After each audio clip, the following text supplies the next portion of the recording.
আর কিছুক্ষণের মধ্যেই চাকরিহারারা তারা সাংবাদিক বৈঠক করবেন। আজকে শিক্ষা সচিবের সঙ্গে বিকাশ ভবনে তাদের বৈঠক ছিল। সেই বৈঠকে কোনো রকম রফা সূত্র বা সমাধান সূত্র পাওয়া গেল কি? পরীক্ষা না দিয়ে কিভাবে সেই স্কুলের চাকরিতে তারা বহাল থাকবেন, কি বলছেন তারা শুনবো। আচ্ছা, প্রথমত আমরা আমাদের যে যোগ্য শিক্ষক শিক্ষিকা অধিকার মঞ্চের পক্ষ থেকে আজকে বিকাশ ভবনের আধিকারিকদের সঙ্গে আলোচনায় বসেছিলাম। তার আগে একটা বার্তা আমি দিতে চাইছি। একটা সবথেকে একটা দুঃখের বিষয়, যেটা আমাদের মঞ্চের প্রধান নেতৃত্ব মেহবুব মণ্ডল, সে এখন অসুস্থ আছে, হসপিটালে ভর্তি আছে। তো এই বিষয়টা আমাদের অত্যন্ত দুঃখের।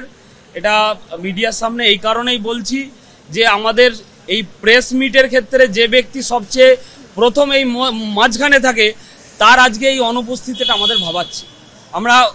আমরা মঞ্চের পক্ষ থেকে অবশ্যই চাইবো সে তাড়াতাড়ি সুস্থ হয়ে আমাদের মঞ্চে ফিরে আসুক। তো দ্বিতীয় যেটা কথা, আজকে আমাদের আলোচনা হয়েছে বিকাশ ভবনের শিক্ষা দপ্তরের প্রিন্সিপাল সেক্রেটারি বিনোদ কুমার এবং সেক্রেটারি হচ্ছে শুভ্র চক্রবর্তী। এনারা দুজন ছিলেন আমাদের সঙ্গে। প্রথমত আমাদের প্রথম আলোচনায় যেটা উঠে এসেছিল যে রিভিউয়ের বিষয়ে সরকারের স্ট্যান্ড পয়েন্ট কী। ওনারা বলেছেন যে রিভিউ করার বিষয়ে সরকার এবং স্কুল সার্ভিস কমিশন যে ড্রাফট রেডি করেছে, যে রিভিউ ফাইল করেছে, সেক্ষেত্রে যথার্থ এবং স্ট্রংলি কিন্তু যাতে সমস্ত যোগ্য শিক্ষক শিক্ষিকার চাকরি ফিরিয়ে আনা যায়, সেক্ষেত্রে ওনারা বেশ লিগ্যালি কিন্তু স্ট্রংলি সেটা প্রেজেন্ট করেছেন। তো সেটা আমরাও দেখেছি যে ড্রাফটটা সত্যি ভালোই হয়েছে। কিন্তু সেই রিভিউটা অ্যাকসেপ্ট করার ক্ষেত্রে যে রাজ্য সরকারের যে ভূমিকা, যে তৎপরতা, সেই বিষয়টার ক্ষেত্রে আমাদের একটা প্রশ্ন ছিল। ওনারা বলেছেন যে রিভিউর অ্যাকসেপ্ট করার বিষয়ে তো পুরোপুরি রাজ্য সরকারের হাতে থাকে না, সেটা সুপ্রিম কোর্টের একটা প্রসিডিওর মেনটেন করে হয়। তো আমরা বলেছিলাম যে এখনো পর্যন্ত ডিফেক্ট ক্লিয়ার হচ্ছে না। ওনারা জানিয়েছেন রাজ্য সরকারের একটা যে রিভিউ ফাইল, সেটা একটা ডিফেক্ট ক্লিয়ার হয়েছে। কমিশনেরটা সম্ভবত হয়নি, রাজ্য সরকারেরটা ডিফেক্ট ক্লিয়ার হয়েছে। তো আমাদের প্রশ্ন ছিল যে সামার ভ্যাকেশন চলছে, জুন মাসের 1 তারিখ পর্যন্ত যে একটা পার্ট হিয়ারিং হবে, সেক্ষেত্রে কি রিভিউ অ্যাকসেপ্ট হতে পারে? তো ওনারা বলেছেন যে এটা আমরা তো চেষ্টা করছি, এটা এই বিষয়ে কোনো অ্যাসিউরেন্স দিতে পারেননি। দ্বিতীয়ত হচ্ছে রিভিউ কি অ্যাকসেপ্ট হবে, সেক্ষেত্রে ওনাদের একই প্রশ্ন, একই উত্তর যে এই অ্যাকসেপ্ট হবে এই বিষয়টা পুরোপুরি আমাদের হাতে নেই, আমরা বলতে পারবো না। আমরা অবশ্যই দাবি করেছিলাম যে রাজ্য সরকার এবং আমাদের রাজ্যের মুখ্যমন্ত্রী ও শিক্ষামন্ত্রী যে কমিটমেন্ট করেছিলেন সমস্ত যোগ্যের চাকরি ফিরিয়ে আনার দায়িত্ব পালন করবেন, সেটা যেন অবশ্যই দেখা হয় এবং সেটা রিভিউর মধ্য দিয়েই যাতে আমাদের চাকরি সুনিশ্চিত করা হয়, এইটা আমরা তাদেরকে জানিয়েছি। দ্বিতীয় যেটা হচ্ছে যে নোটিফিকেশনের একটা আমরা বিভিন্ন নিউজ মিডিয়া মারফত দেখছিলাম যে নোটিফিকেশন পাবলিশ হবে, সেক্ষেত্রে 31শে মের মধ্যে পাবলিশ করতে হবে। সুপ্রিম কোর্টের যে MA ফাইলের যে জাজমেন্ট এসেছিল, সেক্ষেত্রে একটা ডেট উল্লেখ করা আছে। সেই বিষয়টা আমরা যখন জানতে চাই, তখন ওনারা বলেন যে সুপ্রিম কোর্টের অর্ডারের উপর দিয়ে কেউ নেই, সুপ্রিম কোর্টের অর্ডার রাজ্য সরকার মানতে বাধ্য, এরকম ওনাদের বক্তব্য। তো আমরা বলি যে আপনারা তো নোটিফিকেশন না দিয়ে কোনো একটা MA ফাইল করে, যে রাজ্য সরকার রিভিউ ফাইল করেছে, রিভিউ ফাইলের রেজাল্টটা যতক্ষণ না আসছে ততক্ষণ পর্যন্ত যাতে নোটিফিকেশন না দিয়ে একটা রিভিউটাকে অ্যাকসেপ্ট করানোর উদ্যোগ নেওয়া যায়, সেই ব্যবস্থা আপনারা করুন। সেক্ষেত্রে ওনারা বললেন যে সুপ্রিম কোর্টে আমরা এইভাবে নিজের থেকে কিছু করতে পারি না, আমাদের জাজমেন্ট অর্ডারটাকে মানতে হবে।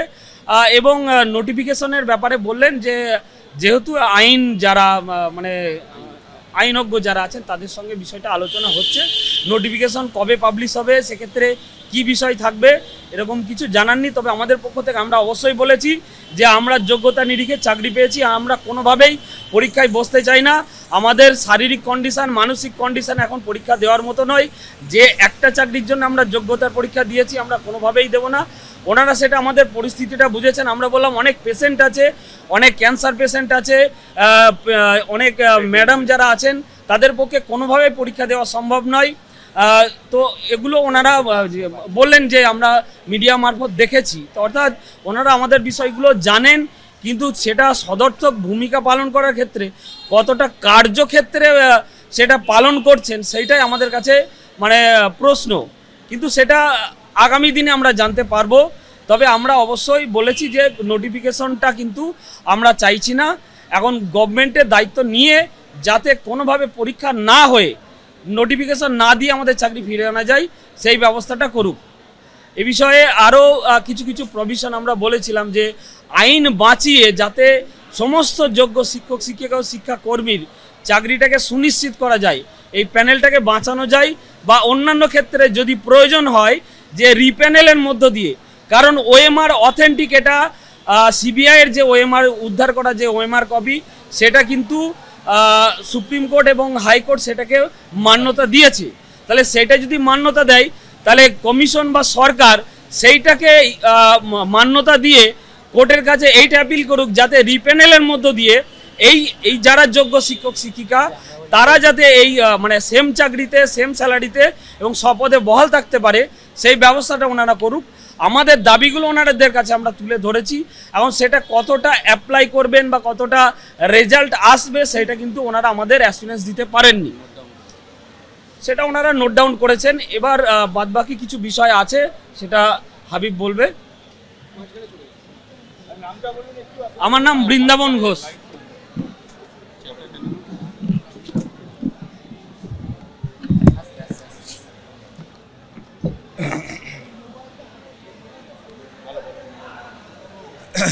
আচ্ছা, ভেতরে আমরা গেছিলাম, আমরা প্রথমত চেয়েছিলাম শিক্ষামন্ত্রীর সঙ্গে দেখা করতে, তো সেক্ষেত্রে প্রথমত শিক্ষামন্ত্রীর সঙ্গে আমাদের দেখা হয়নি।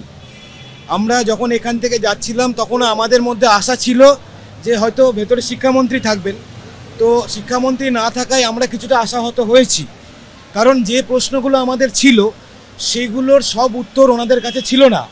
সেটা হয়তো যদি শিক্ষামন্ত্রী থাকতেন তাহলে হয়তো 100% আমরা স্যাটিসফাইড হতে পারতাম বা একটু বেশি হতে পারতাম। ওনারা সমস্ত বিষয় আমাদেরকে স্যাটিসফাই করতে পারেননি। বেশ কিছু বিষয়, যেমন পরীক্ষা, যারা অসুস্থ হয়েছেন, যাদের এই কেসের জন্য স্ট্রোক হয়েছে, কাউরি প্যারালাইসিস হয়েছে, এই ক্যান্ডিডেটগুলোর তাহলে কি হবে, এই বিষয়টা নিয়ে কোনো সদুত্তর আমরা পাইনি। দ্বিতীয়ত হচ্ছে যে শিক্ষামন্ত্রী কেন আমাদের সঙ্গে আজকে দেখা করলেন না, এটারও সেরকমভাবে সদুত্তর আমরা কোনো পাইনি। আমরা ওনাকেও জানিয়ে এসেছি যে আমরা শিক্ষামন্ত্রীর সঙ্গে দেখা করতে চাই, কারণ আমাদের এমন কিছু প্রশ্ন আছে যেগুলোর উত্তর শুধুমাত্র শিক্ষামন্ত্রী বা মুখ্যমন্ত্রী দিতে পারবেন, অন্য কাউরির পক্ষে দেওয়া সম্ভব নয়। আচ্ছা, তাই আজকে যে মিটিংটা হয়েছে সেটা কিছুটা প্রশ্নের উত্তর আমরা পেয়েছি বটে, কিন্তু আমাদের অনেক প্রশ্নের উত্তরই আমাদের না জানা থেকে গেছে, এই জায়গাটা আমাদেরকে একটু ভাবাচ্ছে। দ্বিতীয়ত, এরপর থেকে আন্দোলনের অভিমুখ যেটা হবে সেটা শুধুমাত্র আর পশ্চিমবঙ্গমুখী হবে না, দিল্লিমুখীও হবে, এবং আন্দোলনের রূপরেখা আমাদের পরিবর্তন হচ্ছে। আমরা বিশ্বাস করি যে আমাদের আধিকারিকদের দুর্নীতির জন্য যতটা দায়ী এখানে, কিন্তু কোর্টও আমাদের দিকটা দেখেনি, মানবিকতার গ্রাউন্ডে দেখেনি, এবং আমাদের সঙ্গে ন্যায় হয়নি। আমরা মনে করি আমাদের সঙ্গে ন্যায় প্রতিষ্ঠা হয়নি, এবং যেটা হয়েছে সেটা ভারতবর্ষ তথা পশ্চিমবঙ্গের কাছে প্রচণ্ড কলঙ্কিত একটা বিষয়। তাই এর পরবর্তী আন্দোলনের অভিমুখ আমরা দিল্লিমুখীও করতে চলেছি, এবং সেটা কিভাবে করব সেটা পরবর্তীকালে জানানো হবে। এবং আমরা কোর্টকেও বার্তা দিতে চাইছি যে এইটা যেটা হয়েছে রায়টা, সেটা এতগুলো মানুষের জীবন জীবিকা নিয়ে যে ছেলে খেলা হয়েছে, এই বিষয়টা একেবারে হেলাফেলা করার মতো নয়, এবং এই বিষয়টা নিয়ে পুনর্বিবেচনার যে আর্জি করা হয়েছে সেটা যেন সত্যি পুনর্বিবেচনার জায়গায় যায়, কারণ এইটা ছেলে খেলার কোনো বিষয় নয়। এতগুলো মানুষের জীবন, এতগুলো মানুষ, তাদের সংসার, তাদের বাচ্চা কাচ্চা, একটা পুরো জেনারেশন ধ্বংস হয়ে যাবে, এবং আমাদের রাজ্য তথা দেশবাসীর মেরুদণ্ড ভেঙে যাবে। এবং এই যে রায়টা হয়ে থাকলো, এটা পরবর্তীকালে আমাদের যারা ভাই বোনেরা আছে এবং পরবর্তী প্রজন্ম আছে, তারা যখন পরীক্ষা দেবে এইটাই কিন্তু ইনস্ট্যান্ট হিসেবে ইউজ করা হবে। এবং এই যে হয়ে থাকলো, এর পরবর্তীকালে কোনো প্যানেলে বা কোনো জায়গায় যদি কোনো 2% বা 3% দুর্নীতি বেরোয়, তাহলে কিন্তু সেই প্যানেলটাও ক্যান্সেলের রাস্তার দিকেই যাবে। তাই এই ইনস্ট্যান্সটা সেট হয়ে থাকা উচিত নয়, আমরা মনে করি এটা ভারতবর্ষ তথা পশ্চিমবঙ্গবাসীর কাছে প্রচণ্ড ক্ষতিকর একটা বিষয় হয়ে দাঁড়াবে। তো এই জায়গাটা পুনর্বিবেচনা করা উচিত প্রত্যেকের, রাজ্য যে কোনো সরকার, কোর্ট, প্রত্যেকের পুনর্বিবেচনা করা উচিত। এই দাবিটা আমাদের থাকবে এবং এর জন্য যে যে ধরনের আন্দোলন করা দরকার সেটা আমরা পরবর্তীকালে করতে চলেছি। এইটাই, আর আমি বেশি কিছু বলবো না, আমার এইটুকুই বলার ছিল। আপনারা সন্তুষ্ট আজকের মিটিংয়ে দেখুন, আমরা চেয়েছিলাম আমাদের চিফ মিনিস্টার বা এডুকেশন মিনিস্টারের সঙ্গে দেখা করতে। প্রথমেই তো আমরা সন্তুষ্ট নই, কারণ আমাদের তাদের সঙ্গেই দেখা হয়নি, আমাদের দেখা হয়েছে সচিবের সঙ্গে। তাহলে আমাদের যে প্রশ্নগুলো একজন মিনিস্টার যে উত্তরগুলো দিতে পারতেন, ওনার পক্ষে সব উত্তর দেওয়া সম্ভব নয়। উনি ওনার লিমিটেশন অনুযায়ী যতটা ওনার পক্ষে বলা সম্ভব ছিল উনি বলেছেন, বলার চেষ্টা করেছেন, সেটাকে আমরা সাধুবাদ জানাই। কিন্তু আমাদের যে প্রশ্ন, যতগুলো প্রশ্ন, তার সব উত্তর ওনার পক্ষে দেওয়া সম্ভব নয়। তাই যাদের পক্ষে দেওয়া সম্ভব আমরা এখনও তাদের সাক্ষাৎ চাইছি, এবং আমরা মনে করি আমাদের এত প্রশ্নের উত্তর একমাত্র চিফ মিনিস্টার বা এডুকেশন মিনিস্টার যদি আমাদের সঙ্গে দেখা করেন, তবেই আমরা হয়তো আমাদের প্রশ্নগুলো সঠিক জায়গায় দিতে পারবো এবং তার উত্তর পেতে পারি। কারণ আমরা মনে করছি যে আমাদের সঙ্গে ন্যায় হয়নি। আমরা দেখাতে চাইছি দেশবাসীকে যে এখানে পশ্চিমবঙ্গে একটা অন্যায় হয়েছে আমাদের সঙ্গে। হ্যাঁ, আমাদের সঙ্গে কোর্ট জাস্টিস করতে পারেনি, কোথাও একটা মিসকমিউনিকেশন হয়েছে এবং ওনারা ফেল হয়েছেন আমাদেরকে ন্যায় দিতে। কারণ আমরা নির্দোষ, সর্বোপরি নির্দোষ। আমাদের ওএমআর আছে, আমাদের 22 থেকে 23 বার ডকুমেন্ট ভেরিফিকেশন হয়েছে, আমাদের আনটেন্টেড হিসেবে হাইকোর্ট বলেছিলেন। জাস্টিস অভিজিৎ গঙ্গোপাধ্যায় একটা রায় দিয়েছিলেন, সেখানেও আমাদেরকে আনটেন্টেড হিসেবে চাকরি চালিয়ে যেতে বলা হয়েছিল। টেন্টেডদেরকে স্যালারি সমেত, মানে সুদ সমেত স্যালারি ফেরত দিতে বলা হয়েছিল, এবং সেই রায়টাকে আমরা ওয়েলকাম জানিয়েছিলাম। তাদেরকে টার্মিনেট করা হয়েছিল, পরীক্ষা মানে আপনার স্যালারি ফেরত দিতে বলা হয়েছিল, আমাদেরকে কিন্তু কন্টিনিউ করতে বলা হয়েছিল, আমাদেরকে কিন্তু বাদ দিয়ে দেওয়া হয়নি। এবং সেই রায়টাকে আমরা মনে করি সেটা খুব ভালো একটা রায় ছিল, এবং এটা আমরা স্বাগত জানিয়েছিলাম এই রায়টাকে। এবং আমরা সেটাকে চ্যালেঞ্জ আমরা করিনি, কিন্তু সেটা সরকার পক্ষ থেকে করেছিল এবং টেন্টেডরা করেছিল, আমরা কিন্তু করিনি, আমরা কিন্তু সেটাকে স্বাগত জানিয়েছিলাম। তো সেই রায়টা যথেষ্ট তাৎপর্যপূর্ণ ছিল, এবং আমরা মনে করি এখনও যদি সেই রায়টাই থাকে সেটা যোগ্যদের জন্য এবং বাকি যারা ওয়েটিং ক্যান্ডিডেট আছে, যারা বঞ্চিত হয়েছিলেন, তাদের জন্য যথেষ্ট তাৎপর্যপূর্ণ। এখনও পর্যন্ত ওএমআর যেটা সিবিআই দিয়েছে, সেই ওএমআরটা কিন্তু কোথাও বলা হয়নি ইনভ্যালিড সুপ্রিম কোর্ট থেকে। তাহলে সেই ওএমআরটাকে অরিজিনাল ধরে নিয়ে আমরা রিপ্যানেলিং করতেই পারি, সুপ্রিম কোর্ট রিপ্যানেলিং করতেই পারে। যে ওএমআরগুলোতে টেন্টেডরা চিহ্নিত হচ্ছে, সেই ওএমআরগুলোকে যদি আমি প্যারামিটার হিসেবে ধরে নিই, তাহলে টেন্টেড যেটা থেকে চিহ্নিত হচ্ছে সেটা থেকে আনটেন্টেড চিহ্নিত করা সম্ভব। তাহলে আনটেন্টেড যারা এবং যারা ওয়েটিং ক্যান্ডিডেট ছিল কিন্তু বঞ্চিত ছিল, তাদেরকে নিয়ে একটা রিপ্যানেলিং হতেই পারে। এই ভাবনা চিন্তাটা কোর্ট করতেই পারে, সরকারও করতেই পারে। পরীক্ষা না দিয়ে চাকরি পুনর্বহালের যে আপনাদের দাবি বারবার উঠেছিল, আজকে সে ব্যাপারে সরকার কি বলবে? আচ্ছা, এটা রাকেশ বলছে। পরীক্ষা না দিয়ে চাকরি পুনর্বহাল,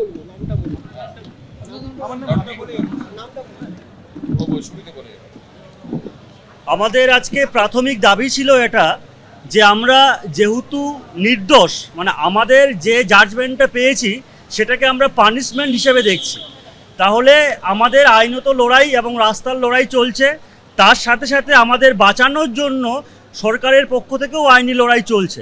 অনেক কিছু বাধ্যবাধকতা আছে। আজকে আমরা বলেছি আমরা পরীক্ষা দেব না, উনারা আমাদের কথা দিয়েছেন কিন্তু আশ্বস্ত করে পারেননি যে উনারা আইনি পরামর্শ নেবেন, যেন এমন কিছু না হয় যেটা সুপ্রিম কোর্টে আমাদের গিয়ে আবার ধাক্কা খেতে হয়। তাই আমরা এই বিষয়ে এখন কিছু বলতে পারবো না, তবে আমাদের দাবি একটাই, আমরা পরীক্ষা দেব না। যে দাবি আমরা আগেও রেখেছিলাম এখনও আছে।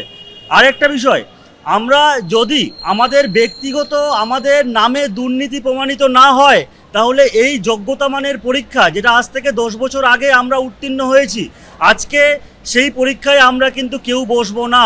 হয় আমাদের নামে দুর্নীতি প্রমাণ করতে হবে, তারপর এই পরীক্ষায় আমরা বসবো, অথবা যদি দুর্নীতি প্রমাণিত না হয় তাহলে আমরা এই যোগ্যতা মানের পরীক্ষা আগেই উত্তীর্ণ হয়েছি সেখানে থাকবে। আমাদের আন্দোলন চলবে, সেই আন্দোলন কখনো অহিংসই থাকবে। আমাদের মুখ্য কথা হচ্ছে আমাদের সঙ্গে যে বঞ্চনা করা হয়েছে, এই বঞ্চনার কথা রাজ্য সরকারের পাশে দিল্লিতে ওই আন্দোলন আমরা ছড়িয়ে দিতে চলেছি। 5 দিনের মধ্যে নোটিফিকেশন জারি করতে হবে according to supreme court order. সেক্ষেত্রে আপনারা পরীক্ষায় না বসলে নতুন করে তো সমস্যা তৈরি হতে পারে। দেখুন, আজকে আমাদের সব প্রশ্নের উত্তর তো আমরা পাইনি, আমাদের দাবি থাকবে, আমরা প্রয়োজন পড়লে আপনাদের মাধ্যমে এবং আবার আমরা শিক্ষামন্ত্রীকে মেল করব, চিঠি লিখব। আমাদের এখনও দাবি, আমরা শিক্ষামন্ত্রীর সঙ্গে বসতে চাই এবং কিছু প্রশ্ন আমরা উনাকে করতে চাই, উনার কাছ থেকে উত্তর পেতে চাই। যতক্ষণ পর্যন্ত না আমরা এই উত্তর পাচ্ছি ততক্ষণ পর্যন্ত আপাতত আমাদের দাবি একটাই থাকবে যে আমরা পরীক্ষায় বসছি না। আমরা কিন্তু আমাদের সঙ্গে যিনি আলোচনা করলেন প্রিন্সিপাল সেক্রেটারি, ওনার কাছে আমরা বলেছিলাম যে আমরা চাইছিলাম যে শিক্ষামন্ত্রী আমাদের সঙ্গে বসুক, কারণ আমাদের অনেক কিছু দাবি দেওয়া সেগুলো ওনার কাছে রাখার আছে। উনি হচ্ছে মানে আধিকারিক, তো সেক্ষেত্রে ওনার সঙ্গে আলোচনা, উনি বললেন শিক্ষামন্ত্রীকে তো আর আমি নির্দেশ দিতে পারি না, তো আমরা আপনাদের প্রেয়ারটা ওনার কাছে পৌঁছে দেব। এখন উনি বিবেচনা করে দেখবেন, আপনাদের সঙ্গে যদি মনে করেন তাহলে দেখা করবেন। তো আমরা অবশ্যই চাইবো যেন শিক্ষামন্ত্রী অতি দ্রুত আমাদের সঙ্গে কারণ নোটিফিকেশনের বিষয়ে অনেক কিছু উত্তর অস্পষ্ট থেকেছে বা ওনারা দিতে পারেননি। আমরা শিক্ষামন্ত্রীর কাছে স্পষ্ট কোনো বার্তা আমরা চাইছি যে সরকার নোটিফিকেশন না দিয়ে কিভাবে আমাদের ফিরিয়ে আনতে চাইছে। আমার একটা প্রশ্ন আছে, আপনারা তো ইন সার্ভিস টিচার, আপনারা কি তার জন্য কোনো স্পেশাল ছাড় চেয়েছেন বয়েজ ছাড়াও, যেটা কালকে আপনারা আগে বলেছিলেন না যে আপনাদের ওইটাও একটা মানে ইয়ে করা হোক? আমরা আপাতত পরীক্ষায় বসছি না বলে এই বিষয়ে আমরা কোনো ইন সার্ভিস যারা আমরা ইন সার্ভিস বলতে এই শুধু এই একটা চাকরি করছি, এছাড়াও যারা অন্য জব ছেড়ে এসেছিল তাদের জাজমেন্টটা অন্যরকম আছে যে তারা পুরোনো চাকরিতে ফিরে যেতে হবে। এজ রিল্যাক্সেশনটা সুপ্রিম কোর্ট নিজে থেকে দিয়েছে, আমরা কোনো প্রেয়ার করিনি। সেক্ষেত্রে রিভিউয়ের রেজাল্ট কি আসে, আমরা অবশ্যই চাইবো রিভিউয়ের রেজাল্ট আমাদের জন্য পজিটিভ আসুক। রিভিউয়ের রেজাল্ট না দেখা পর্যন্ত আমরা পরবর্তী ক্ষেত্রে পরীক্ষার ক্ষেত্রে আমাদের জন্য অন্য কোনো ব্যবস্থা করা হবে কিনা এই বিষয়টা আইনি প্রক্রিয়া, এখনই এইটার উত্তর দেওয়া মানে সম্ভব নয়। আমরা শিক্ষামন্ত্রীর সঙ্গে দেখা করব, আপনাদের মাধ্যমে জানিয়ে দিলাম। কিছু প্রশ্নের উত্তর আমাদের কাছে অধরা, এই প্রশ্নের উত্তর আমাদের পাওয়া অত্যন্ত জরুরি এবং শিক্ষামন্ত্রীর কাছে আমাদের আবেদন থাকবে আপনি আমাদের মানসিক, শারীরিক এবং আর্থিক অবস্থা বিবেচনা করে অতি দ্রুত আমাদের সঙ্গে যোগাযোগ করুন, মিটিংয়ের ব্যবস্থা করুন। আমরা আপনার সঙ্গে মিটিং বসার জন্য অতি উদ্গ্রীব হয়ে আছি এবং আন্দোলন আমাদের ততক্ষণ চলবে। দেখুন, আর একটা ঘোষণা যেটা হচ্ছে আমাদের হাইকোর্টের অর্ডারে যে সেটটা করতে বলা হয়েছিল, আপনারা সমস্ত মিডিয়া আছেন, সেই জায়গাটা এখন গেলে দেখে আসতে পারেন। এই বৃষ্টির ওয়েদারে সেখানে কিন্তু থাকার মতো পরিস্থিতি নেই, অর্থাৎ না জল পড়ে পুরো জায়গাটা ভিজে গেছে, ওই শুধুমাত্র একটা ত্রিপল দিয়ে এত চরম বৃষ্টির মধ্যে দিয়ে ওই জায়গাটায় কিন্তু স্থায়ীভাবে থাকার মতন পরিস্থিতি বা কোনো রকম যে পর্যাপ্ত ব্যবস্থা সেটা ওনারা করেননি। তাহলে আজকে আমরা রাস্তাটা ছেড়ে দিয়ে এই যে একটা জায়গায় মানে ঠেলাঠেলি করে দাঁড়িয়ে আছি, আমরা পাবলিকের অসুবিধা না করে নিজেরা অসুবিধার মধ্যে থেকে দাঁড়িয়ে আছি। তাহলে আমরা কিন্তু সহযোগিতা করতে চাইছি প্রশাসনকে, কিন্তু প্রশাসনের সহযোগিতা করার মানসিকতাটা থাকতে হবে। যে সেটটা করা হয়েছে সেটা কিন্তু হেলদি নয় এবং পর্যাপ্ত নয়। আমরা অবশ্যই চাইবো প্রশাসন সেই ব্যবস্থাটা পর্যাপ্তভাবে করুক। আমরা আমাদের শান্তিপূর্ণ অবস্থান যেমন চলছিল চলবে, আমরা স্থানান্তরিত করতে চাইছি। তার আগে অবশ্যই আমরা চাইবো প্রশাসন পর্যাপ্ত ব্যবস্থাটা রেডি করুক। আর একটা বিষয়, আমাদের মধ্যে অনেক শিক্ষিকার সন্তানেরা এখানে এসেছেন, যারা ছোট ছোট বাচ্চা, যারাও আমাদের সঙ্গে এই প্রোটেস্টে অংশগ্রহণ করেছেন এবং অনেক শিক্ষক শিক্ষিকার শারীরিকভাবে আপনারা শুনলেন আমাদের নেতৃত্ববর্গ মেহবুব হাসপাতালে ভর্তি। এই অবস্থায় আমরা যদি সেখানে যাই, আমরা আশঙ্কা করছি আমাদের আরও বড় ধরনের রোগ ব্যাধি হতে পারে। আমরা প্রশাসনের কাছে আবেদন করছি, আমরা মহামান্য হাইকোর্টের রায় মেনে নিয়েছি, আমরা সেখানে যেতে চাই, আপনারা তার যথাযথ ব্যবস্থা করে দিন যেন আমাদের সন্তানেরা যারা আমাদের মধ্যে আছেন তারা নিরাপদ থাকুক।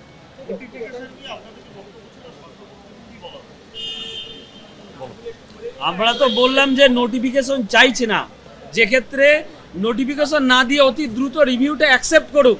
আজকে 1 মাস হয়ে গেল রিভিউ ফাইল হয়েছে, এখনো পর্যন্ত রিভিউটা অ্যাকসেপ্ট হলো না। তাহলে সে বিষয়ে সরকার কি ভূমিকা পালন করছে?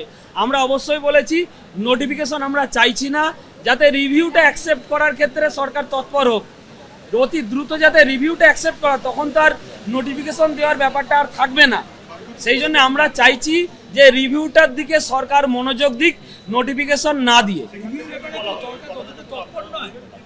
তো ওনারা সেই রকম অ্যাসুরেন্স দিতে পারেননি, যে ওনারা বলেন যে কোর্টের অর্ডার আমাদের মানতে হবে, এখন রিভিউ অ্যাকসেপ্ট হবে কিনা এই টাইমের মধ্যে সেটা ওনারা কোনো বক্তব্য রাখতে পারেন না। আমরা মনে করছি সেই তৎপরতা আমরা দেখছি না। এখন ওনারা বলছেন সর্বতভাবে চেষ্টা করছেন আইনি রকম যত রকম লড়াই করা দরকার, আমাদের লড়াই করা দরকার, তত রকমভাবে ওনারা লড়বেন, সেটা আমরা ওনাদের কাছ থেকে শুনছি। এখন আগামী দিনে আমরা দেখব যে সরকার কিভাবে আমাদের ফিরিয়ে আনার উদ্যোগটা নিচ্ছে। আচ্ছা, বেশ কিছু প্রশ্নের উত্তর আমরা ওনার কাছ থেকে পাইনি, তাই সেই না জানা উত্তরগুলো বা না পাওয়া উত্তরগুলো আমরা পরবর্তী শিক্ষামন্ত্রীর সঙ্গে মিটিং হলে আমরা সেখানে পেতে চাইছি, সেই জন্য ওনার সাক্ষাৎ আমরা প্রার্থনা করছি। আর একটা বিষয়, আমাদের আন্দোলন যেমন চলছে সেরকম চলবে, আর আমরা পশ্চিমবঙ্গের সমস্ত এমএলএ ও এমপিকে এবং ভারতবর্ষের বাকি রাজ্যের এমপিদেরকে আমরা আমাদের এই বঞ্চনার কথা জানিয়ে আমরা লেটার দেবো, এবং তারা যাতে সামনের যে সংসদ পার্লামেন্টের যে সেশন আছে সেখানে যাতে আমাদের বিষয়টি উপস্থাপন করে, সেটার জন্য আমরা সমস্ত এমপিদেরকে আমরা লেটার লিখব। এবং শেষ কথা একটা বলে দিই, সেটা হচ্ছে আমাদের আজকে প্রিন্সিপাল সেক্রেটারি একটা কথা বলেছেন, যেখানে আমরা কিছুটা আশ্বস্ত যে রাজ্য সরকার শেষ পর্যন্ত আমাদের যারা যোগ্য শিক্ষক শিক্ষিকা এবং শিক্ষাকর্মীরা আছি তাদের জন্য আইনি লড়াই শেষ পর্যন্ত রাজ্য সরকার লড়বে, এ কথাটা জানিয়েছেন। ঠিক আছে, আমার নাম রাকেশ আলম। ধন্যবাদ। ধন্যবাদ সকলকে, আমাদের পাশে থাকুন। We want justice. We want justice. We demand